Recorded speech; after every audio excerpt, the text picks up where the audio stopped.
Disney Plus actors Pedro Pascal and Gina Carano tweeted similar analogies of current political events to Nazi Germany. Yet only Carano, who is considered a conservative, was fired from The Mandalorian. Regarding Disney and a blacklist, this is the way? Well, thank you for your question. I don't really see Disney as characterizing itself as left-leaning or right-leaning, yet instead standing for values that are universal. Disney CEO there saying he doesn't really see bias at the company when he was asked about whether a double standard was in play in the firing of Gina Carano from The Mandalorian while her co-star was given a pass. All this as the actress says she felt that Hollywood had the knives out for her all along because of her conservative values. Watch. I was prepared to, at any point, get let go because I've seen this happen to so many people. I've seen the looks on their faces. I've seen the bullying that takes place. You're coming for me. I know you are. They're making it very obvious. Bullying. That's quite a word. Let's get into it with Seattle radio talk show host Jason Rantz. Your top line thoughts, Jason. Good to see you.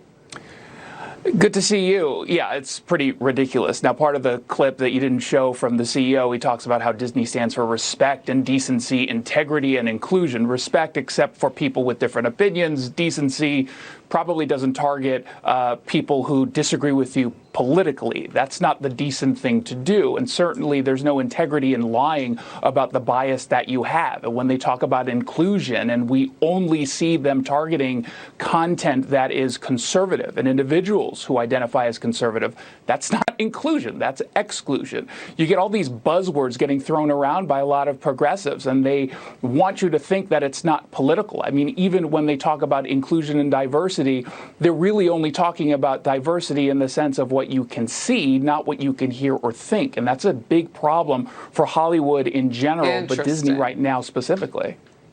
You make that point so well. It is more than the color of anyone's skin and all of that. It's how you think and your life experiences that make you diverse as well. Look, you heard Gina there saying that she feels like she's being bullied. It's out in the open. Jason, is this cancel culture, it's kind of always been there, I would imagine. Is it spreading? And if so, why are we learning about so much more of it now?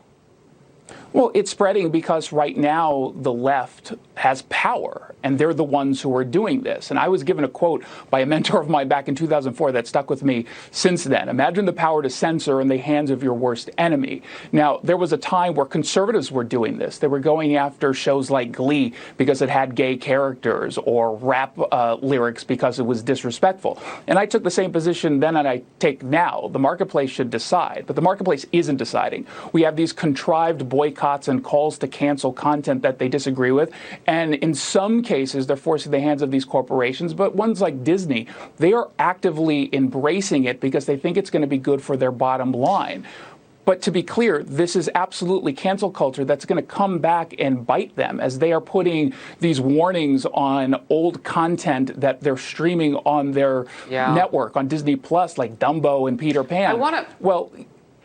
Let's get to that real quickly. Let me just interject so we can get to that. Disney Plus has quietly pulled, as Jason is talking about, Dumbo, Peter Pan, Swiss Family Robinson, and the Aristocrat Cats off children's profiles on its streaming service. And what the company says is a bid to reconcile its history of using racist stereotypes and negative depictions in its films. The 4 films that have been pulled from the children's profile still remain on adult profiles on Disney Plus.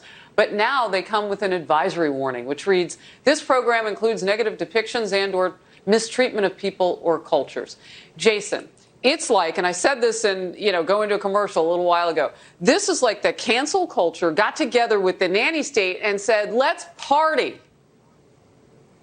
Absolutely. Although, let's be clear, they're saying this content is so virulently racist and disrespectful. they're still making money off of it. They could, of course, just pull it completely from their titles, and they can make sure that anyone who was ever connected to those movies or animated series never work again. But they're choosing not to do that. So in this case, it's very much signaling their virtue. But the problem is, it is dangerous business, I think, to use 2021 woke standards to judge art or any content from the 40s or the 50s. That's not how it works. And I have to imagine that decades from now, the thought that people are currently displaying right now in 2021 will be deemed offensive. And I imagine there might be potential pushes to silence that. Maybe The Mandalorian doesn't get seen again because hopefully decades from now, hopefully sooner, society realizes that it's wrong to judge people on the basis of mainstream ideological positions. Or you got to judge them equally. I mean, with Gina and her co-star, Pedro, he had similar wording in his tweets, but he's on the left. He didn't lose his job. Yeah, they like his position. So either treat everybody fairly or stop this and let us decide as a market. Jason Rantz,